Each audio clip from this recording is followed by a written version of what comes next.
नमस्ते दोस्तों, पिछले वीडियो में हमने एरिस्टोटल का बैकग्राउंड और प्लेटो के साथ उसके डिसएग्रीमेंट को समझा था। आज हम एरिस्टोटल की थ्योरी के सबसे फेमस कॉन्सेप्ट पर बात करेंगे। ये कॉन्सेप्ट है मिमेसिस का। अगर आप एमए इंग्लिश या बीए इंग्लिश या यूजीसी नेट की प्रिपरेशन कर रहे हैं तो ये वर्ड आपको बार बार सुनने को मिलेगा। लेकिन प्रॉब्लम ये है कि बहुत सारे स्टूडेंट मिमेसिस को सिर्फ इमिटेशन या कॉपी याद कर लेते हैं और वही सबसे बड़ी मिसअंडरस्टैंडिंग है। आज हम समझेंगे कि एरिस्टोटल के लिए इमिटेशन का एक्चुअल मीनिंग क्या था, प्लेटो की प्रॉब्लम क्या थी।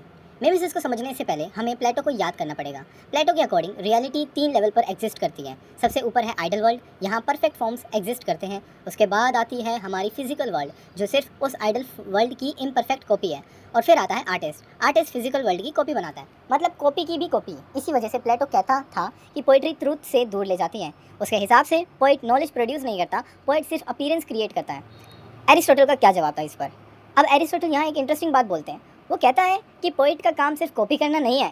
यही एरिस्टोटल प्लेटो के बीच सबसे बड़ा डिफरेंस आ जाता है। एरिस्टोटल के लिए मिमेसिस मैकेनिकल कॉपिंग नहीं है, मिमेसिस एक क्रिएटिव प्रोसेस है।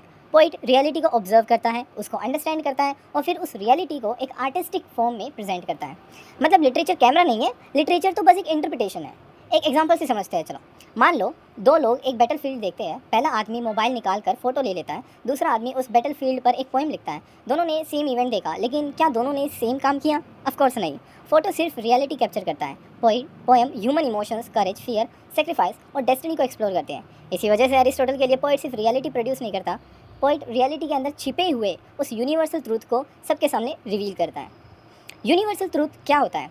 ये एरिस्टोटल की थ्योरी का बहुत इंपॉर्टेंट पॉइंट है। उसके अकॉर्डिंग हिस्ट्री और पोइट्री में डिफरेंस होता है। हिस्ट्री बताती है क्या हुआ था, पोइट्री दिखाती है क्या हो सकता है। और इसी वजह से एरिस्टोटल एक शॉकिंग स्टेटमेंट देता है। वो कहता है poetry is more philosophical than history. अब ये सुनकर लोग हैरान हो जाते हैं, लेकिन एरिस्टोटल की रीजनिंग सिंपल है। हिस्ट्री स्पेसिफिक इवेंट्स की बात करे, पोइट्री यूनिवर्सल ह्यूमन एक्सपीरियंस की बात करती है। हिस्ट्री कहेगी एक पर्टिकुलर किंग ने वॉर लड़ी, पोइट्री दिखाएगी पावर इंसान को कैसे चेंज करती है, और ये यूनिवर्सल ट्रूथ है। इसीलिए शेक्सपियर आज भी रेलिवेंट है। एक इंटरेस्टिंग क्वेश्चन, हेमलेट को लिखे हुए 400 साल हो गए, फिर भी लोग आज हेमलेट क्यों पढ़ते हैं? क्योंकि हेमलेट सिर्फ डेनमार्क के एक प्रिंस की स्टोरी नहीं है।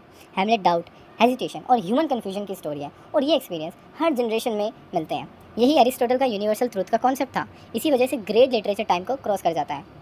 अब मिमेसिस और ह्यूमन नेचर, एरिस्टोटल एक और इंपॉर्टेंट ऑब्जर्वेशन करता है। वो कहता है कि इमिटेशन ह्यूमन बींग्स की नेचुरल इंस्टिंक्ट है। बच्चा बोलना कैसे सीखता है, इमिटेशन। चलना कैसे सीखता है, इमिटेशन। बिहेवियर कैसे सीखता है, यानी इमिटेशन ह्यूमन लर्निंग का फाउंडेशन है। इसीलिए लिटरेचर का भी नेचुरल एक्टिविटी है। पोइट्री कोई अननेचुरल या हार्मफुल चीज़ तो है नहीं, बल्कि ह्यूमन नेचर का एक्सटेंशन है। यहाँ एरिस्टोटल डायरेक्टली प्लेटो को चैलेंज कर रहा होता है। ऑडियंस लिटरेचर एंजॉय क्यों करती है?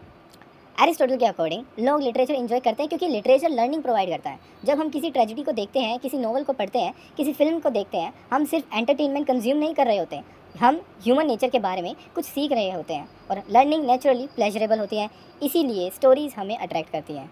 मॉडर्न एग्जाम्पल, आज अगर आप कोई मूवी देखते हैं, चाहे वो 3 इडियट्स हो, तारे ज़मीं पर हो, उनका पर्पस सिर्फ रियलिटी कॉपी करना नहीं होता। वो रियलिटी को इंटरप्रिटेट करते हैं, वो सोसाइटी, एजुकेशन, मोरालिटी और ह्यूमन साइकोलॉजी के बारे में कुछ रिवील करते हैं। और इसी प्रोसेस को एरिस्टोटल मिमेसिस कहता है। एग्जाम पॉइंट ऑफ व्यू, अगर एग्जाम में क्वेश्चन आए explain Aristotle concept of mimesis, तो आपको कुछ पॉइंट्स जरूर लिखने चाहिए, जैसे कि mimesis means imitation, it is not mechanical copying, it is a creative representation of reality.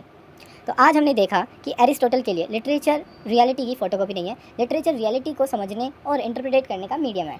Poet जो सिर्फ देख रहा है, उसको रिपीट नहीं करता, वो उसके अंदर छिपे हुए उस यूनिवर्सल ट्रूथ को रिवील करना चाहता है। उसके पीछे की ये इंटेंशन होती है, और इसी वजह से एरिस्टोटल की मिमेसिस थ्योरी लिटरली क्रिटिसिज्म की फाउंडेशन बन जाती है।